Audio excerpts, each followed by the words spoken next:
ॐ अज्ञानतिमिरान्धस्य ज्ञानञ्जनशलाकया चक्षुरुन्मिलितं येन तस्मै श्रीगुरुवे नमः। ॐ नमो भगवते वासुदेवाय। ॐ नमो भगवते वासुदेवाय। ॐ नमो भगवते वासुदेवाय। श्रीमद् भागवतम कैंटो तीसरा अध्याय तीसरा और श्लोक संख्या 17। तो उद्धव जी विदुर को बहुत ही सुंदर दृष्टांत बताए जा रहे हैं। हमने कुछ सुना भगवान की लीलाओं के बारे में। उसके बाद हमने सुना यदुवंश के बारे में कि किस प्रकार से यदुवंश ने थोड़ा बहुत मजाक किया। उसके बाद उनका क्या क्या हुआ वो थोड़ा सुनते हैं। उत्तरायाम धृता पुरोर्वश साध्वाभिमन्युना सवे द्रोणस्त्र संप्लुष्ट पुनर्भगवता धृता। भगवान महान वीर अभिमन्यु द्वारा अपनी पत्नी उत्तरा के गर्भ में स्थापित पुरु के वंशज का भ्रूण द्रोण के पुत्र के अस्त्र द्वारा भस्म कर दिया गया कि लेकिन भगवान ने उसकी रक्षा करी और उसको फिर से शरीर प्रदान किया। तो महाराज परीक्षित के बारे में बता रहे हैं किस प्रकार से द्रोणाचार्य ने उत्तरा के गर्भ में बाण मारा।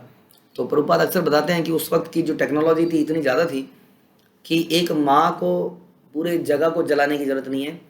उस माँ के पेट के अंदर के भ्रूण को बाण मारा गया और वही मरेगा, इस प्रकार की ताकत थी। जबकि था ब्रह्मास्त्र। आज की डेट में हम न्यूक्लियर बॉम्ब छोड़ते हैं तो पूरा नगर ही चला जाता है। माना मारना था किसी कंट्री के प्रेसिडेंट को उस कंट्री पर अटैक करना था, लेकिन पूरे की पूरी जनसंख्या को मारना पड़ जाता है। लेकिन उस वक्त ऐसी टेक्नोलॉजी थी जिसमें कि ब्रह्मास्त्र छोड़ा भी जा सकता था, उसको वापस भी बुलाया जा सकता था। तो अश्वत्थामा ने वो ब्रह्मास्त्र छोड़ा, लेकिन वो तो ब्रह्मा का अस्त्र है ना। अब ब्रह्मा की ताकत कृष्ण से ऊपर कैसे हो सकती है? तो इसलिए भगवान ने परीक्षित की रक्षा करी उत्तरा के गर्भ में जाकर, क्योंकि वो एक महान भक्त थे। उन्होंने आगे जाके महान कार्य करने थे। अया जयत धर्म सुतम अश्वमेघे त्रिभी विभु सा अपि क्षमाम अनुजयी रक्षण रेमे कृष्णम अनुव्रतः। भगवान ने धर्म के पुत्र महाराज युधिष्ठिर को 3 अश्वमेघ यज्ञ संपन्न करने के लिए प्रेरित किया और उन्होंने भगवान कृष्ण का निरंतर अनुगमन करते हुए अपने छोटे भाइयों की सहायता से पृथ्वी की रक्षा करी और उसका भोग किया। तो ध्यान रखिए, भगवान कभी भोग करने को मना नहीं करते हैं, लेकिन भोग तब करा जाए जब वो नैतिक है, जब वो विधि विधानों से किया जा रहा है, भगवान को अर्पित किया जा रहा है। भगवान तो आत्मा राम है, उन्हें कोई वस्तु की आवश्यकता नहीं है हमारी, लेकिन फिर भी हम उन्हें सब कुछ अर्पित करना देना चाहते हैं। लेकिन वो अपने पुत्रों को सब कुछ वापस कर देते हैं। जैसे कि एक पिता जब उनका पुत्र उनको बोलता है पापा खाओगे, तो पिताजी बड़े प्रेम से कहते हैं नहीं बेटे तू खा ले। तो उसी तरह से हम भगवान को भोग लगाते हैं और हम देखते हैं कि भगवान उस थाली को पूरा का पूरा कर देते हैं और हमें वापस कर देते हैं। इसी प्रकार हर वस्तु है, खाली भोग को ही, खाली खाने को भोग नहीं लगाया जाता है, हर चीज़ को भगवान को अर्पित किया जाता है। यानी कि उन्हीं के लिए किया जाता है, उन्हीं की प्रसन्नता के लिए किया जाता है। बदले में हमें आनंद मिलता ही है। जब भक्त लोग भक्ति में आते हैं तो आनंद लेने के लिए नहीं आते हैं। ध्यान रखिए, अगर ये कॉन्सेप्ट है तो गलत है। हम कृष्ण के प्रसन्नता के लिए आते हैं और उसमें बहुत जलाना पड़ता है अपने आप को। जब वास्तव में जब हम किसी से प्रेम करते हैं तो अपने आप को जलाते हैं। एक माँ जो है बच्चा पैदा करती है, अनलिमिटेड पेन लेती है, उसके बाद उसको बड़ा करने में अनलिमिटेड पेन लेती है, लेकिन वो पेन ही उसका आनंद भी बन जाता है। उसी तरह से भगवान के भक्त भगवान के लिए बहुत तपस्याएं करते हैं, लेकिन वो तपस्या करना उनको बड़ा आनंदमय बनता है। उनका भोग ही वही है और बड़ा जीवन में संतुष्टि और आनंद उनके रहता है। तो इस प्रकार से युधिष्ठिर महाराज भी भगवान की प्रसन्नता के लिए उन्होंने सब कुछ किया। अश्वमेघ यज्ञ किए जैसा भगवान ने बताया और सारे पृथ्वी की रक्षा करी। रक्षा करी किस प्रकार रक्षा करी? रक्षा करके उनको बेरोजगारी से रोजगार देने में रक्षा नहीं करी। वास्तविक रक्षा है कि कृष्ण भावनामृत बनी रहे हमारी। बेरोजगारी की रेट, जीडीपी की रेट, पर कैपिटा इनकम की रेट, इससे पता नहीं चलेगा कि क्या रक्षा करी। रक्षा पता चलेगा कितनी कृष्ण भावनामृत का विकास हुआ हमारे अंदर, वही रक्षा है। तो इस प्रकार से युधिष्ठिर महाराज ने ऐसी रक्षा करी और ऐसी जब रक्षा करी तो चारों तरफ खुशहाली थी, तो उसमें भोग तो अपने आप होना ही था।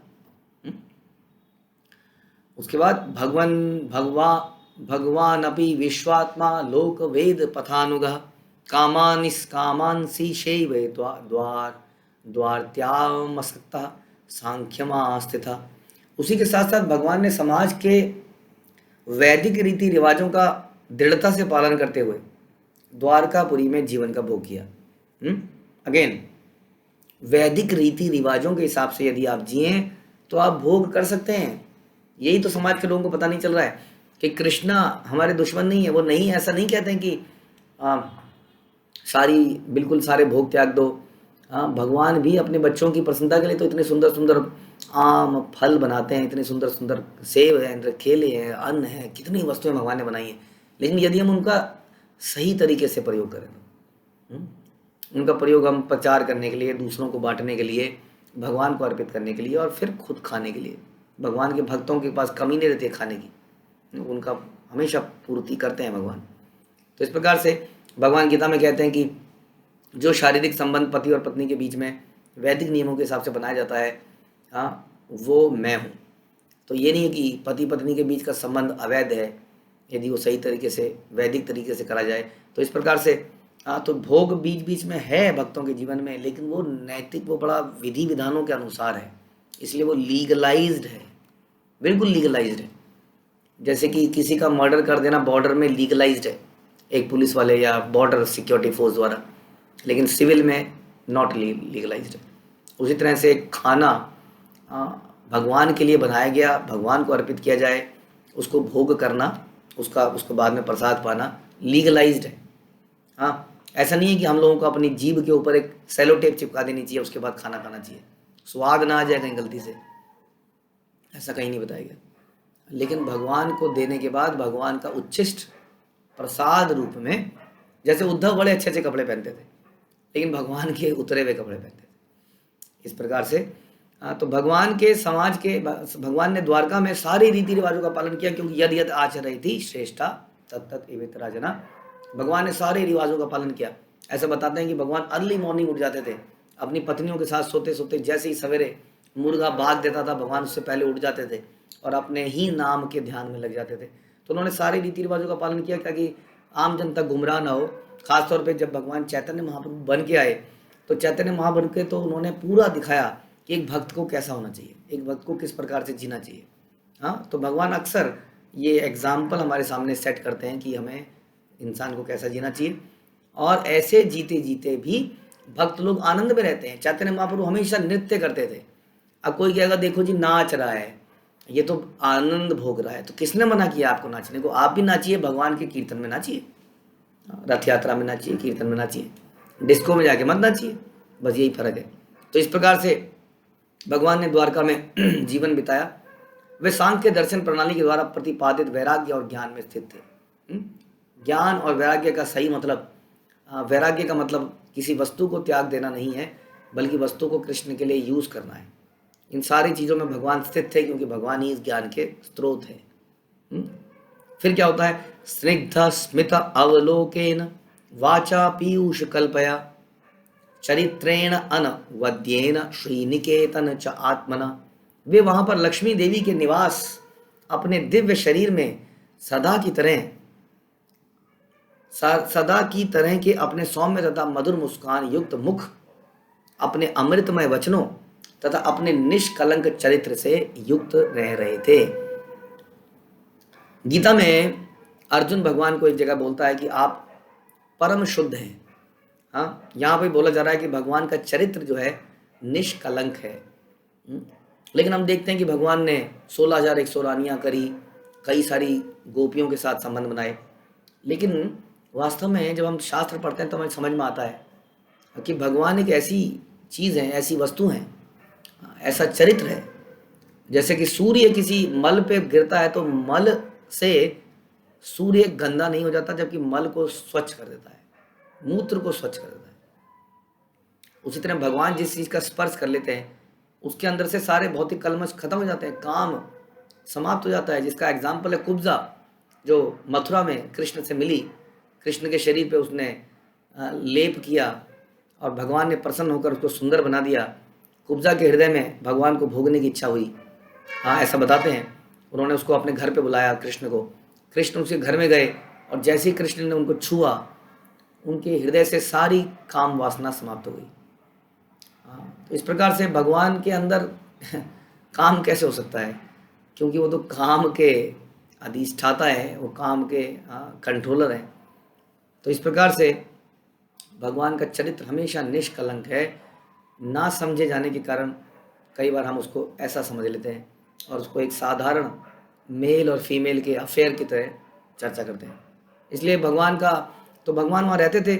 लक्ष्मी देवी का निवास श्रीनिवास, आपने नाम सुना होगा श्रीनिवास। श्री का निवास का स्थान कहाँ है? कृष्ण का वक्ष स्थल। हाँ, तो वही इसलिए कईयों का नाम पड़ता है श्रीनिवास। तो अपने दिव्य शरीर में वो वहाँ रहे और उनके हृदय, उनके मुख पे हमेशा सौम्य मुस्कान बनी रहती है। हाँ, कृष्ण कभी भी आप टेंशन में नहीं देखेंगे कृष्ण को। हाँ, जैसे आप कहो कि जहाँ सूर्य है वहाँ अंधकार रह ही नहीं सकता, वैसे ही जहाँ कृष्ण है वहाँ दुख नहीं हो सकता, माया नहीं हो सकती। तो हमेशा उनके मुख पर मधुर मुस्कान बनी रहती है, चाहे वो किसी का गला काट रहे हो, हाँ, या माखन चुरा रहे हो।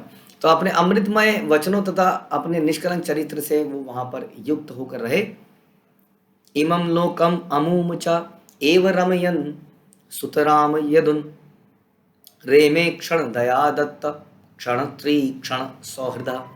भगवान ने इस लोक में तथा अन्य लोकों में विशेष रूप से यदुवंश की संगति में अपनी लीलाओं का आनंद लिया। तो यदुवंश कौन थे? कई सारे लोग विष्णु, यदु इत्यादि वंशों में आए थे, जो कि अलग अलग देवी देवता थे और अलग अलग ऋषि मुनि थे, भगवान के इटर्नल संगी थे।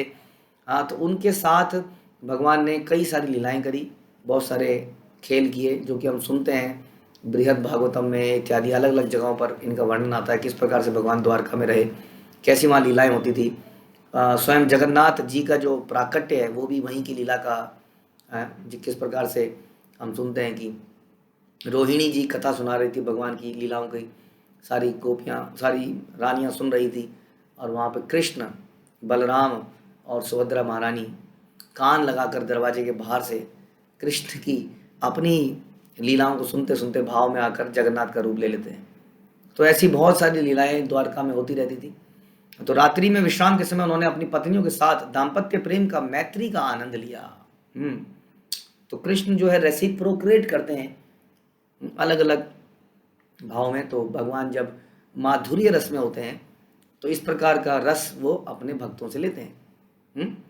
तो माधुर्य रस में भगवान की गोपियाँ और उनकी रानियाँ, थोड़ा इनके भाव में फ़र्क है लेकिन दोनों ही माधुर्य रस कह सकते हैं।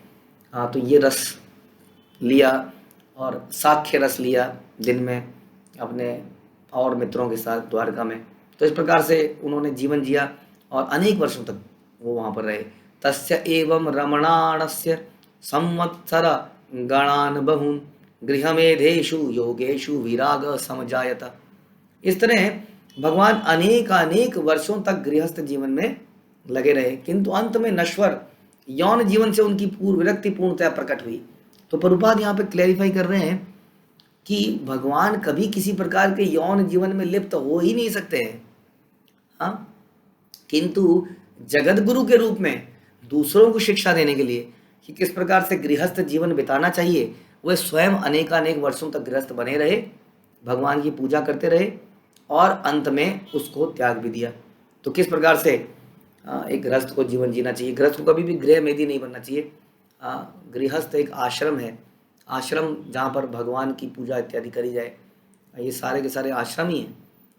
प्रभुपाद अक्सर बोलते थे कि if someone is a family oriented पर family man, householder, that does not mean कि उसके बाद लाइसेंस है एंजॉयमेंट करने का। दिस इज ऑल्सो एन आश्रम। जैसे ब्रह्मचारी एक आश्रम है, आश्रम में रहता है, गृहस्थ भी एक आश्रम में रहता है, जहाँ पे कृष्ण सेंटर में होने चाहिए। तो भगवान ने इस प्रकार से जीवन जिया गृहस्थों की तरह दिखाने के लिए। क्योंकि अक्सर लोग बोलते हैं कि हमें क्यों सुना रहे हो गीता, सन्यासियों के लिए है, उन्हीं को सुनाइए। अरे गीता सुनाने वाला भी गृहस्थ, गीता सुनने वाला भी गृहस्थ, तो सन्यासियों के लिए कैसे हो गई भाई? अर्जुन भी गृहस्थ और कृष्ण भी गृहस्थ। तो इस प्रकार से ये संसार को दिखाने के लिए कि भक्ति किसी एक पर्टिकुलर आश्रम के लिए नहीं है। कि संन्यास आश्रम के लिए है जी, ब्रह्मचारी आश्रम नहीं, ये सारे आश्रमों के लिए, ये सभी का दायित्व है। तो इस प्रकार से सबको दिखाने के लिए भगवान ने इस तरह का जीवन बिताया। तो इसका कोई ये ना समझ ले कि भगवान यौन जीवन में लिप्त थे। देव अधीनेषु कामेषु देव अधीन स्वयं पुमान कह विश्रम्भेत योगेन योगेश्वर अनुव्रता प्रत्येक जीव एक अलौकिक शक्ति द्वारा नियंत्रित होता है, ध्यान रखिए। Nobody is free in this world. अलौकिक शक्ति, एक दिव्य शक्ति, एक सुप्रीम शक्ति द्वारा हम नियंत्रित हैं, और इस तरह उसका इंद्रिय भोग भी अलौकिक शक्ति के नियंत्रण में। आप सोचेंगे कि काश ऐसा हो कि जलेबी का एक स्विमिंग पूल हो और मैं उसमें कूद जाऊं और जब मर्जी जलेबी खा लूं। खा नहीं पाएंगे, क्योंकि ब्लड शुगर हो जाएगी और समस्याएं आ जाएंगी। तो आपका जो भोग करने का जो टेंडेंसी है वो भी कंट्रोल्ड है अलौकिक शक्तियों द्वारा। हम फ्री नहीं है उसको करने के लिए भी, है ना। वो हमारे कर्मों के अनुसार देवी देवता नियंत्रण करते हैं। बच्चों इतना ही खा पाएगा, पिछले जन्म में मारा था ना उसको, अब ले ले ब्लड प्रेशर ले ये ले। तो हमें उसको सहना चाहिए क्योंकि हमारी कर्मों का फल है। लेकिन बता रहे हैं यहाँ पर कि हर व्यक्ति किसी शक्ति द्वारा नियंत्रित है, ऑल्दो वो नियंत्रण उसके कर्मों के अनुसार ही है। इसलिए कृष्ण के दिव्य इंद्रिय कार्यकलापों में वह अपनी श्रद्धा टिका सकता है। कौन? जो भक्तिमय सेवा करके भगवान का भक्त बन चुका है। समझ में आया कि हमारा सब कुछ नियंत्रण में है, लेकिन जो भगवान के प्रति समर्पित होता है, हाँ, कहते हैं ना कि मायामिताम तरन्ति मामेव ये प्रपद्यन्ते मायामिताम तरन्ति, कि जो मेरी शरण में आता है वही इससे ऊपर जा पाता है। तो यह वही व्यक्ति भगवान को समझ सकता है। लेकिन भगवान के कोई ये ना समझे कि भगवान कृष्ण भी, यहाँ लिखा है कृष्ण के दिव्य इंद्रिय कार्यकलापों में। भगवान के इंद्रिय कार्यकलाप हमारे इंद्रिय कलापों से भिन्न है, क्योंकि वो दिव्य हैं। इसलिए यदि वो अपनी रानियों के साथ रहते हैं तो उसको कोई ये ना समझ ले कि इसमें क्या प्रॉब्लम है कि मैं अपने घर को बढ़िया सुंदर बनाऊं। जब कृष्ण का द्वारका इतना सुंदर था, उन्होंने अपनी रानी के लिए अच्छा बनाया, तो मैं भी अपनी रानी के लिए राजा ही हूँ। हाँ, तो ये डिफरेंस है। We can not imitate Krishna because he is भोक्ताराम, he is the ultimate enjoyer, supreme enjoyer. तो इसलिए कृष्ण के दिव्य इंद्रिय कार्यकलापों में वह व्यक्ति समझ पाएगा। दिव्य, पहली बात तो उनके नॉर्मल इंद्रिय कार्यकलाप नहीं है, देखने में लगते हैं हमें, लेकिन वो व्यक्ति इसको समझ पाएगा जो भक्तिमय सेवा करके भगवान का भक्त बन चुका है। वो भगवान के दिव्य कार्य को समझ पाएगा। लेकिन तो बाकियों के ऊपर भगवान अपनी माया शक्ति से एक पर्दा डाले रखते हैं। भगवान देखते नहीं है बाकियों को, and not neither is bothered कि आप उनको देख पाएंगे। नहीं, उसके लिए पहले सरेंडर करना पड़ेगा, भक्त बनना पड़ेगा, तब जाके भगवान के दिव्य इंद्रिय कार्यकलापों को हम समझ पाएंगे। तो ऐसी हम प्रार्थना करते हैं कि भागवतम में जो हम ये सीक्वेंस में पढ़ रहे हैं, पहला कैंटो, दूसरा कैंटो, तीसरा कैंटो, ये हमारी आँखों को खोल दे। हाँ, ये हमें हमारे अंदर शरणागति पैदा कर पाए, तब हम भगवान के दिव्य कार्यकलाप जो 10वें स्कंद में है उसको सही रूप में समझ पाए। हरे कृष्णा। श्रील प्रभुपाद की जय। ग्रंथराज श्रीमद् भागवतम की